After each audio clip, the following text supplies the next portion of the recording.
Bonjour Audrey, en Bonjour, ce Thierry. dimanche après-midi, vous allez bien? Très bien, et vous? Vous êtes en pleine forme? Ça va. Prête pour ces 2 heures d'information, puisque Oui. aujourd'hui, 180 minutes info. Karim Abric, journaliste fidèle de l'État. Au cours de nos 2 heures d'émission, on va parler des agriculteurs avec le coup d'envoi. Thierry, toujours la bureaucratie et la faiblesse des revenus, mais souffre aussi des mauvaises récoltes de l'année. Vous allez le voir, nos équipes se sont rendues en Seine-et-Marne chez Pascal Verugel. Il exploite 210 hectares. Jean-Laurent Constantine, Mathilde Ibanez et le récit de Sarah Varny.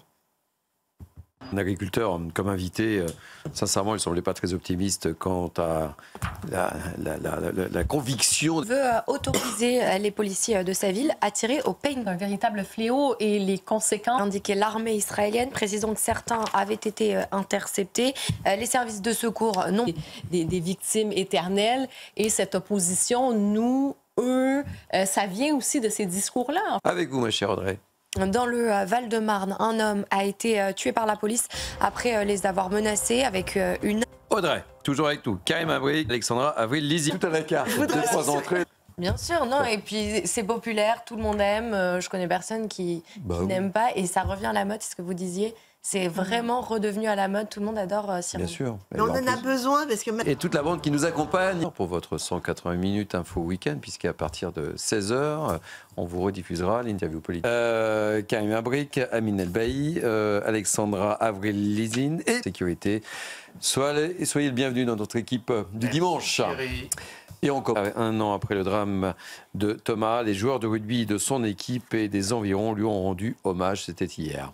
L'occasion évidemment de rendre hommage également à Nicolas, les 2 jeunes Absolument meurtris.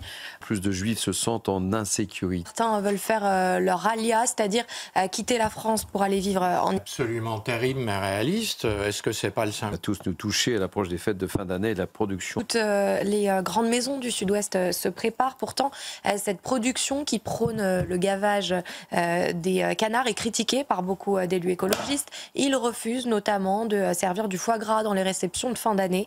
Alors la profession tente de changer son image. Reportage dans le Sud-Ouest avec Antoine Estève.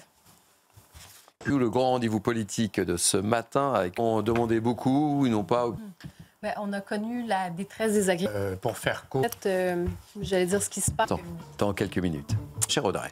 Et on débute avec cette information. Dans le Val-de-Marne, un homme a été tué par la police après les avoir menacés. Heures de prise d'otage et un dénouement sans blessé. Samedi après-midi, un homme toxicomane et suicide. Et puis 1 an après le drame de Thomas, les joueurs de rugby de son équipe et des environs lui ont rendu hommage. L'occasion de rendre évidemment... Emmanuel Macron est arrivé en Argentine. Il doit s'entretenir avec son homologue en marge du Liban. Le Hezbollah a tiré une nouvelle salve de projectiles contre Haïfa, au nord d'Israël. C'est ce qu'a indiqué l'armée. C'est terminé? C'est terminé. On se retrouve, nous, dimanche prochain. Vous serez là, dimanche prochain. Oui, je compte sur vous.